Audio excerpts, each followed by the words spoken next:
अजित एक छोटे कस्बे में रहने वाला सीधा साधा लड़का था। उसकी शादी दिल्ली की रहने वाली सौम्या के साथ हो गई। सौम्या बहुत ही फैशनेबल लड़की थी। अजित की नौकरी छोटे कस्बे में होने के कारण सौम्या भी अजित के साथ छोटे शहर में रहने के लिए आ गई। सौम्या, तुम्हारा ड्रेस कुछ ज्यादा छोटा है, इसे पहनकर यहाँ बाहर मत निकलना। अरे, तुम्हें पता नहीं, मैं दिल्ली की मॉडल लड़की हूँ और मैं तो हमेशा ऐसे ही कपड़े पहनती हूँ। तुम्हारी बात सही है सौम्या, लेकिन इस शहर के माहौल के हिसाब से कपड़े कुछ ज्यादा ही छोटे हैं। ओहो, मुझे नहीं पता था कि तुम्हें मेरे कपड़ों से इतनी प्रॉब्लम है।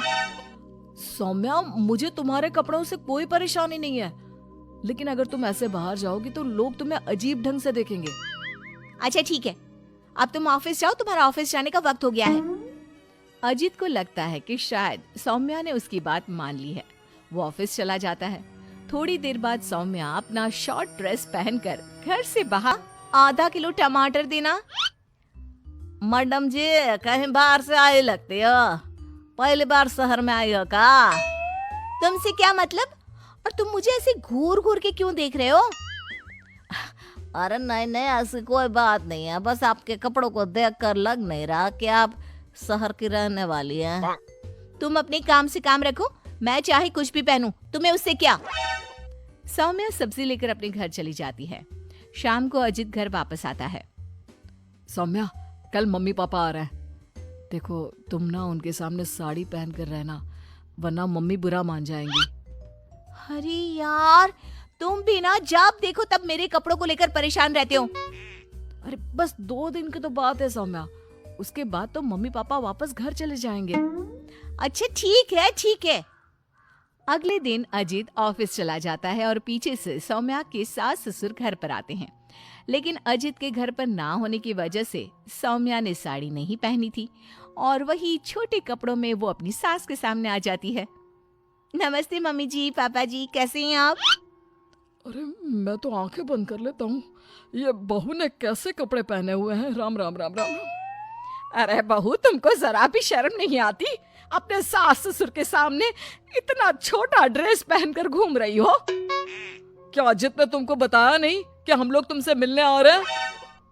बताया तो था, लेकिन वो क्या है ना मम्मी जी, पापा जी, मुझे तो ऐसे ही कपड़े पहनने की आदत है। जरा मेरे साथ चल, मैं तुझे सिखाती हूँ कैसे कपड़े पहनते हैं। सौम्या की सास सौम्या का हाथ पकड़कर उसे कमरे में ले जाती है और उसकी शॉर्ट ड्रेस के ऊपर जबरदस्ती साड़ी पहना देती है। साड़ी पहनने के बाद सौम्या जैसे ही घर का काम करना शुरू करती है, बार बार जमीन पर गिर पड़ती है। हे भगवान, ये क्या मुसीबत है? ये 5 मीटर की साड़ी पहनकर काम करना मेरे लिए तो बहुत मुश्किल है। क्यों बहू, अब पता चला ना कैसे कपड़े पहनने चाहिए? तो मम्मी जी, आपके कहने का मतलब है कि आप लोगों के सामने मुझे साड़ी पहननी चाहिए? हाँ बहू, तुम्हारी सास के कहने का यही मतलब है। अब आगे से ध्यान रखना। शाम को जब अजीत ऑफिस से लौट कर आता है तो सौम्या को साड़ी में बेहाल देखकर उसे बहुत हंसी आती है। लेकिन अगली सुबह जब सौम्या सोकर उठती है तो उसके कपड़े देखकर अजीत और उसके माँ बाप का सर घूमने लगता है। अरे सौम्या, तुमने ये क्या पहना है? आपकी मम्मी ने साड़ी पहनने के लिए कहा था तो मैंने साड़ी पहन ली।